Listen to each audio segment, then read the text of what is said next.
Alright, so today we're going to be doing something that I've been wanting to do for some time now, but recent events kind of really pushed me to realize that I just need to start. You know, sometimes when we want to do things, we're trying to wait for the perfect conditions to be met, and those conditions usually are never met, and we end up just procrastinating and not doing anything.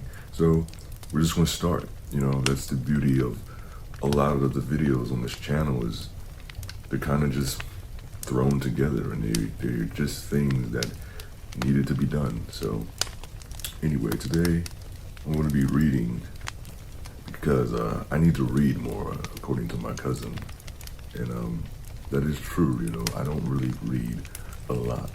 So anyway, we're going to be reading a little bit of a book called The Alchemist. It's probably backwards for you guys. If it is, I apologize.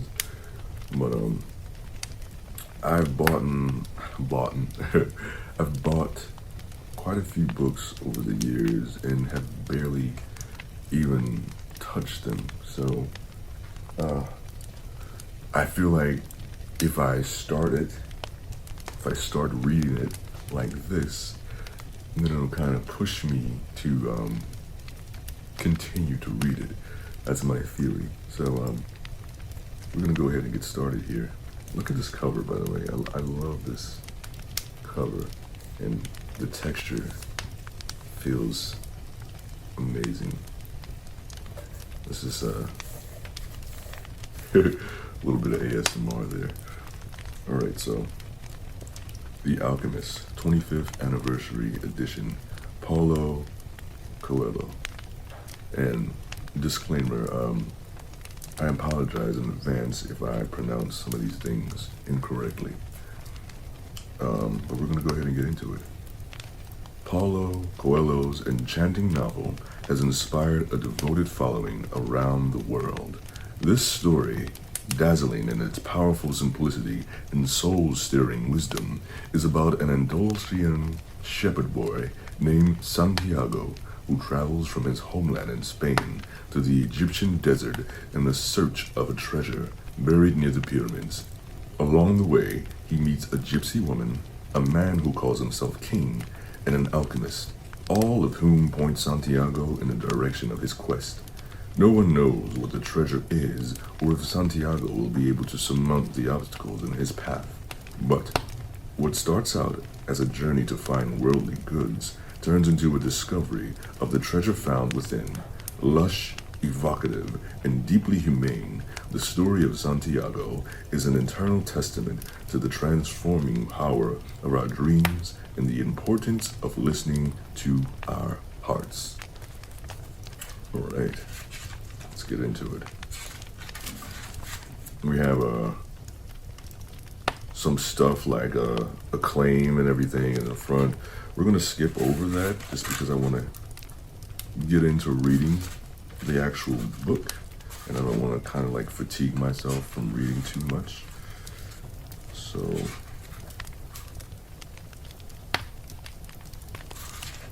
all these nice little things in here. All right, The Alchemist. Wait. See, there's more stuff going on. Part 1. This is the actual story. Okay. Part 1. The boy's name was Santiago. Dusk was falling as the boy arrived with his herd at an abandoned church. The roof had fallen in long ago, and an enormous sycamore had grown on the spot where the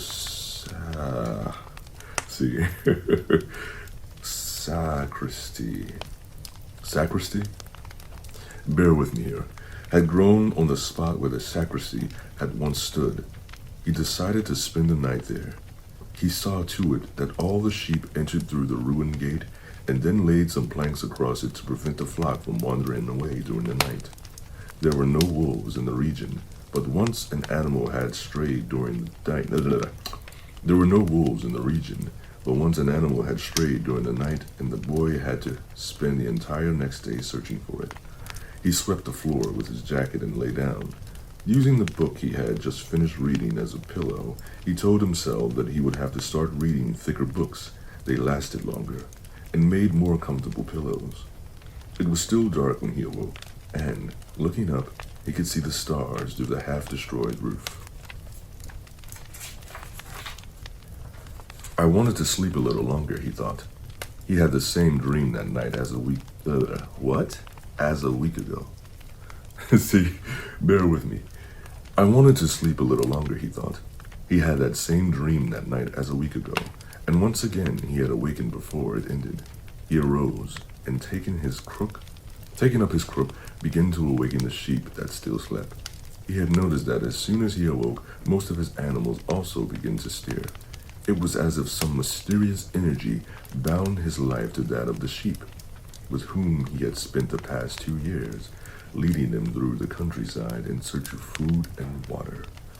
They are so used to me that they know my schedule, he muttered. Thinking about that for a moment, he realized that it could be the other way around, that it was he who had become accustomed to their schedule. But there were certain of them who took a bit longer to awaken. The boy prodded them one by one with his crook, calling each by name.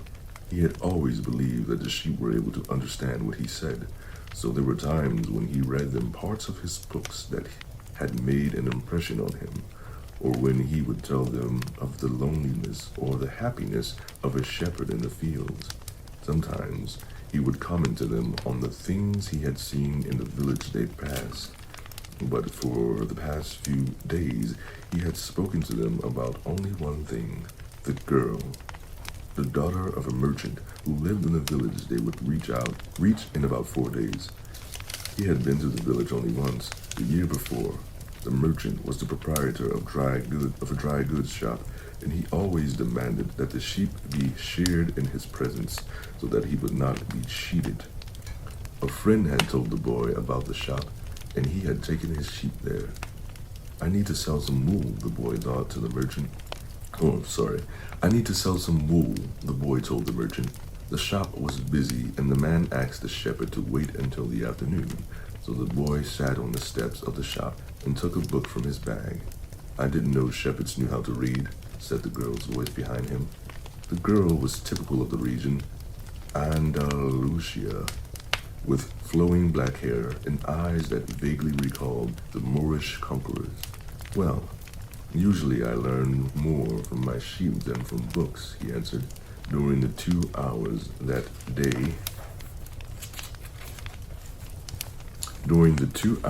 they talked, she told him she was the merchant's daughter and spoke of life in the village where each day was like all the others.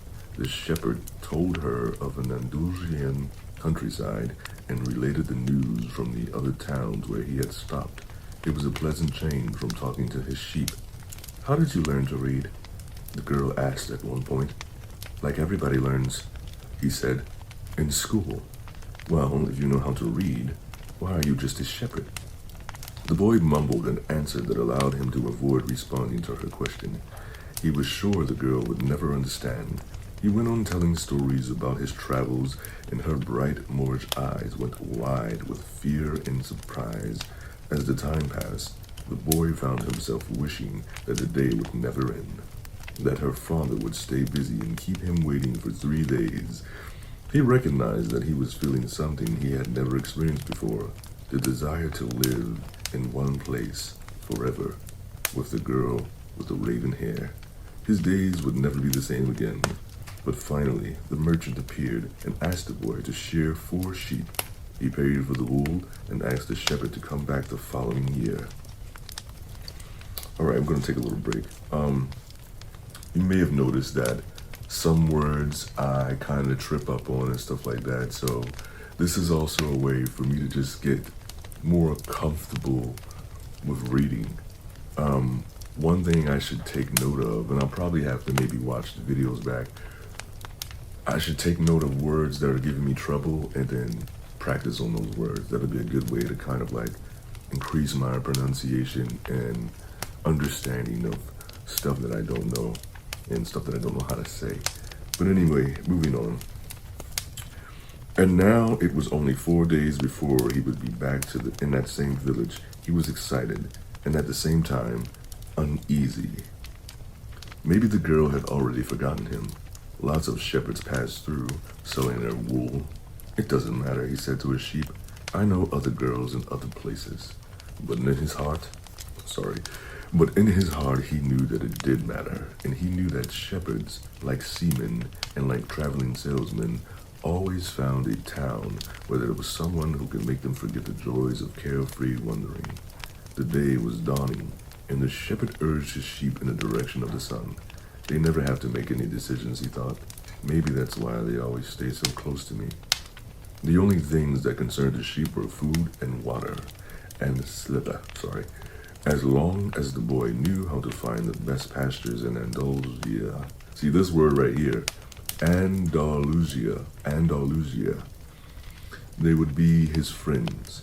Yes, their days were all the same, with the seemingly endless hours between sunrise and dusk, and they had never read a book in their young lives, and didn't understand when the boy told them about the sights of the cities.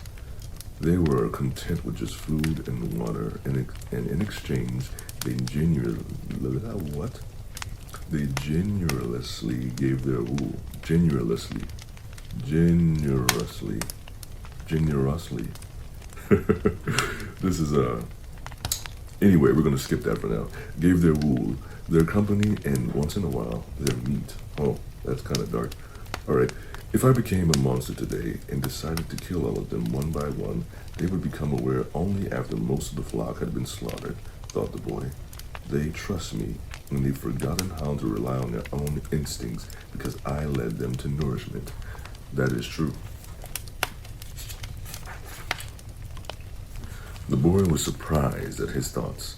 Maybe the church with the sycamore growing from within had been haunted. It had caused him to have the same dream for a second time, and it was causing him to feel anger towards his faithful companions. He drank a bit from the wine that remained from his dinner of the night before, and he gathered his jacket closer to his body. He knew that a few hours from now, with the sun at its zenith, the heat would be so great that he would not be able to lead his flock across the fields. It was a time of day when all of Spain slept during the summer. The heat lasted until nightfall. In all that time, he had to carry his jacket. But when he thought to complain about the burden of its weight, he remembered that because he had the jacket, he had withstood the cold of the dawn. We have to be prepared for change, he thought, and he was grateful for the jacket's weight and warmth. The jacket had a purpose, and so did the boy. His purpose in life was to travel. And after 2 years of walking the Andalusian terrain, he knew all the cities of the region. He was planning on this visit to explain to the girl how it was that a simple shepherd knew how to read, that he had attended a seminary,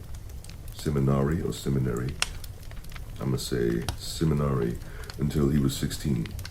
His parents had wanted him to become a priest, and thereby a source of pride for a simple farm family. They worked hard just to have food and water like the sheep. He had studied Latin, Spanish, and theology, but ever since he had been a child, he had wanted to know the world, and this was much more important to him than knowing God and learning about man's sins. One afternoon, on a visit to his family, he had summoned up the courage to tell his father that he didn't want to become a priest, that he wanted to travel. Alright, so we are on page 11.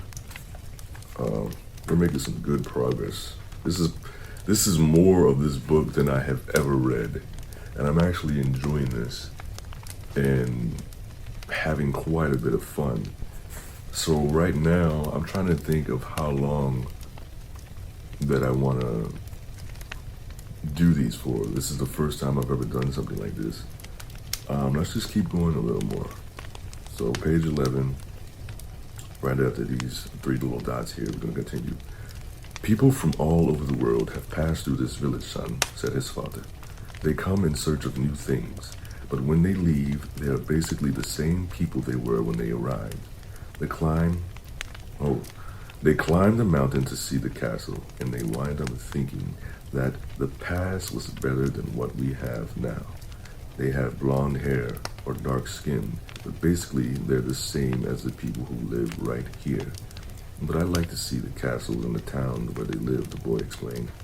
Those people, when they see our land, say that they would like to live here forever, his father continued. Well, I like to see their land and see how they live, said his son. The people who come here have a lot of money to spend, so they can afford to travel, his father said. Amongst us, the only ones who travel are the shepherds. Well then, I will be a shepherd. His father said no more. The next day, he gave his son a pouch that held 3 ancient Spanish gold coins. I found these one day in the fields. I wanted them to be a part of your inheritance, but use them to buy your flock. Take to the fields, and someday you will learn that our countryside is the best, and our women are the most beautiful. And he gave the boy his blessing. The boy could see in his father's gaze a desire to be able himself to travel the world, a desire that was still alive despite his father's having to bury it. Interesting.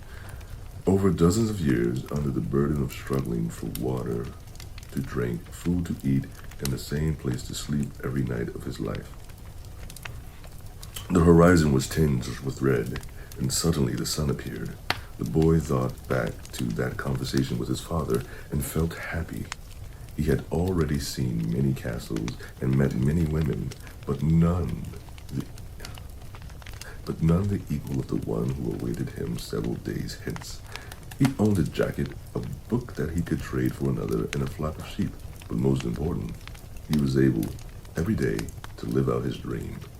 If he were to tire of the Andalusian fields, he could sell his sheep and go to sea. By the time he had enough of the sea, he would already have known of the cities, other women, and other chances to be happy. I couldn't have found God in the seminary, he thought as he looked at the sunrise. Whenever he could, he sought out a new road to travel. He had never been to that ruined church before, in spite of having traveled through those parts many times. The world was a huge and inexhaustible. Wait, what? Let's go back. The world was huge and inexhaustible. He had only to allow his sheep to set the route for a while, and he would discover other interesting things. The problem is that they don't even realize that they're walking a new road every day. They don't see that the fields are new and the seasons change. All they think about is food and water. Maybe we're all that way, the boy mused. Even me. I haven't thought of other women since I met the merchant's daughter. Looking at the sun, he calculated that he would reach Tarifa before midday. There he could exchange his book for a thicker one, fill his wine bottle, shave, and have a haircut. He had to prepare himself for his meeting with the girl, and he didn't want to think about the possibility that some other shepherd with a larger flock of sheep had arrived there before him and asked for her hand. It's the possibility of having a dream come true that makes life interesting. That is a fact. He thought, as he looked again at the position of the sun and hurried at his pace. He had suddenly remembered that in Tarifa there was an old woman who interpreted dreams. The old woman led the boy to a room at the back of her house. It was separated from her living room by a curtain of colored beads. The room's furnishings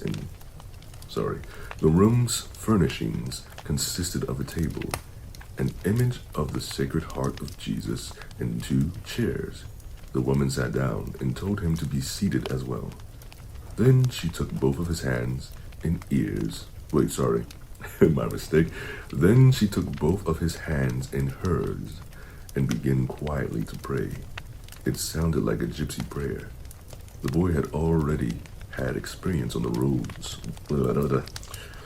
The boy had already had experience on the road with gypsies. They also traveled, but they had no flocks of sheep. People said that gypsies spent their lives tricking others. It was also said that they had a pact with the devil, and that they kidnapped children and taking them away to their mysterious camps, made them their slaves. As a child, the boy had always been frightened to death that he would be captured by gypsies, and this childhood fear returned when the old woman took his hands in hers. But she has the Sacred Heart of Jesus there, he thought, trying to reassure himself. He didn't want his hand to begin trembling, showing the old woman that he was fearful.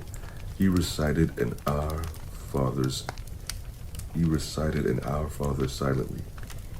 Very interesting, said the woman, never taking her eyes from the boy's hands. And then she fell silent. The boy was becoming nervous. His hands began to tremble, and the woman sensed it. He quickly pulled his hands away. I didn't come here to have you read my palm, he said, already regretting having come. He thought for a moment that it would be better to pay her fee and leave without learning such a thing, that he was giving too much importance to his recurrent dream. You came so that you can learn about your dreams, said the old woman, and dreams are the language of God. When he speaks in our language, I can interpret what he has said, but if he speaks in the language of the soul, it's only you who can understand. But whichever it is, I am going to charge you for the consultation. Another trick, the boy thought, but he decided to take a chance. A shepherd always takes his chances with wolves and with drought, and that's what makes a shepherd's life exciting. I have had the same dream twice, he said. I dreamed that I was in a field with my sheep when a child appeared and began to play with the animals. I don't like people to do that because the sheep are fearful of strangers, but children always seem to be able to play with them without frightening them. I don't know why. I don't know how animals know the age of human beings. Tell me more about your dream, said the woman. I have to get back to my cooking, and since you don't have much money, I can't give you a lot of time. The child went on playing with my sheep for quite a while, continued the boy, a bit upset, and suddenly the child took me by both hands and transported me to the Egyptian pyramids. I'm really enjoying this reading. It's really helping me.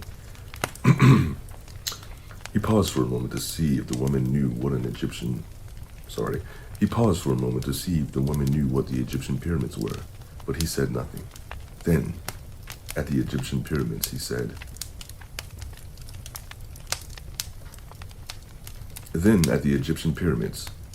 the last 3 words slowly so that the old woman could understand.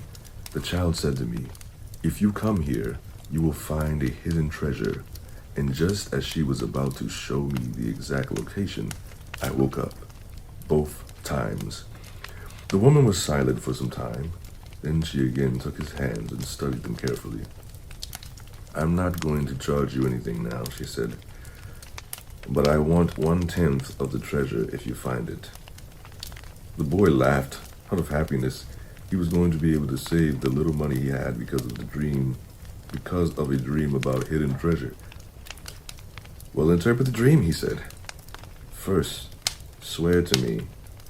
Swear that you will give me 1/10 of your treasure in exchange for what I am going to tell you. The shepherd swore that he would. The old woman asked him to swear again while looking at the image of the Sacred Heart of Jesus. It's a dream in the language of the world, she said. I can interpret it, but the interpretation is very difficult. That's why I feel that I deserve a part of what you find. And this is my interpretation. You must go to the pyramids in Egypt. I have never heard of them, but if it was a child who showed them to you, they exist. Very interesting. There, you will find a treasure that will make you a rich man. The boy was surprised and then irritated. He didn't need to seek out the old woman for this. But then he remembered that he wasn't going to have to pay anything.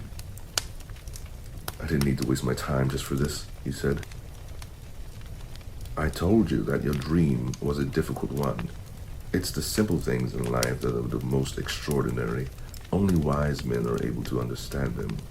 and since I am not wise, I have had to learn other arts, such as the reading of palms. Well, how am I going to get to Egypt? I only interpret dreams. I don't know how to turn them into reality. That's why I have to live off of what my daughters provide me with. And what if I never get to Egypt? Then I don't get paid. It wouldn't be the first time. And the woman told the boy to leave, saying she had already wasted too much time with him. So the boy was disappointed. He decided that he would never again believe in dreams. He remembered that he had a number of things he had to take care of. He went to the market for something to eat. He traded his book for one that was thicker, and he found a bench in the plaza where he could sample the new wine he had bought. The day was hot, and the wine was refreshing. The sheep were at the gates of the city in a stable that belonged to a friend. The boy knew a lot of people in the city. That was what made traveling appealing to him. He always made new friends, and he didn't need to spend all of his time with them. When someone sees the same people every day, as had happened with him at the seminary, they wind up becoming a part of that person's life, and then they want the person to change. If someone isn't what others want them to be, the others become angry. Everyone seems to have a clear idea of how other people should lead their lives, but none about his or her own. That's some facts right there. But anyway, I'm going to continue reading. He decided to wait until the sun had sunk a bit lower in the sky before following his flock back through the fields. 3 days from now, he would be with the merchant's daughter. He started to read the book he had bought. On the very first page, it described a burial ceremony, and the names of the people involved were very difficult to pronounce. If he wrote a book, he thought, he would present one person at a time so that the reader wouldn't have to worry about memorizing a lot of names. When he finally was able to concentrate on what he was reading, he liked the book better. The burial was on a snowy day, and he welcomed the feeling of being cold as he read on. An old man sat down at the side and tried to strike up a conversation. "What are they doing?" the old man asked, pointing at the people in the plaza. "Working," the boy answered dryly, making it look as if he wanted to concentrate on his reading. Actually, he was thinking about shearing his sheep in front of the merchant's daughter, so she could see that he was someone who was capable of doing difficult things. He had already imagined the scene many times. Every time, the girl became fascinated when he explained that the sheep had to be sheared from back to front. He also tried to remember some good stories to relate as he sheared the sheep. Most of them he had read in books, but he would tell them as if they were from his personal experience. She would never know the difference because she didn't know how to read.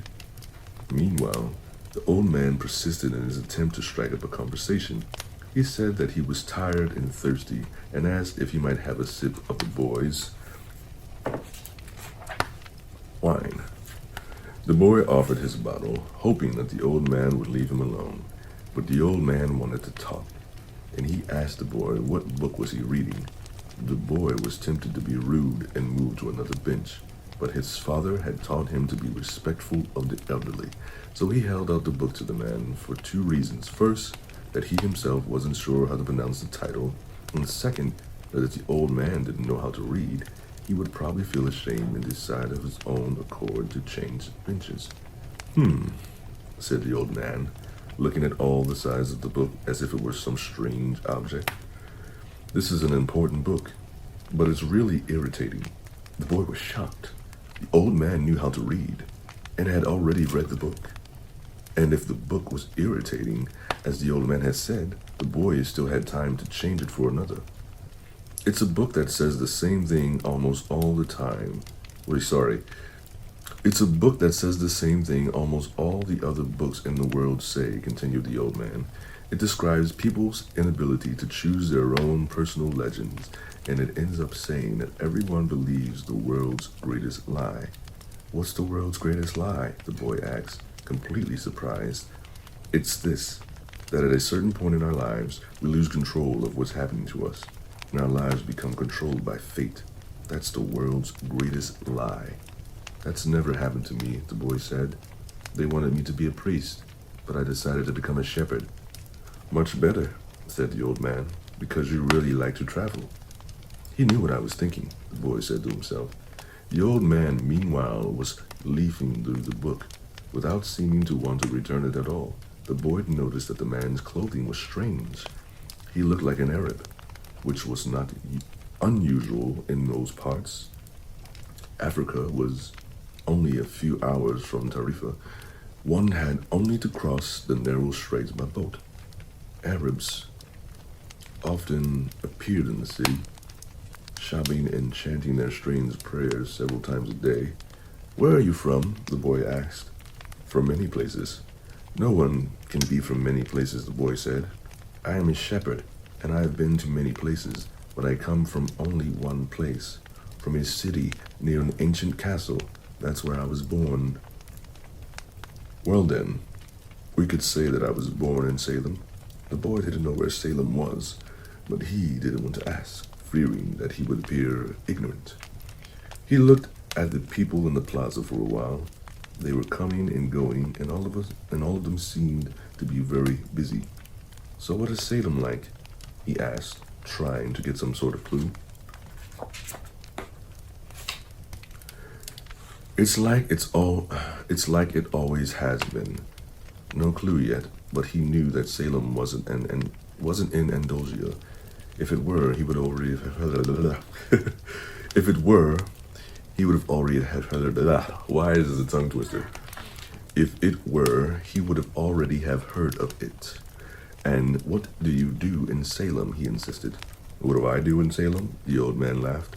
Well, I'm the king of Salem. People say strange things, the boy thought. Sometimes it's better to be with the sheep who don't say anything, and better still to be alone with one's books. They tell their incredible stories at the time when you want to hear them, but when you're talking to people, they say some things that are so strange that you don't know how to continue the conversation. My name, this is a doozy. My name is Melchizedek. Melchizedek, said the old man.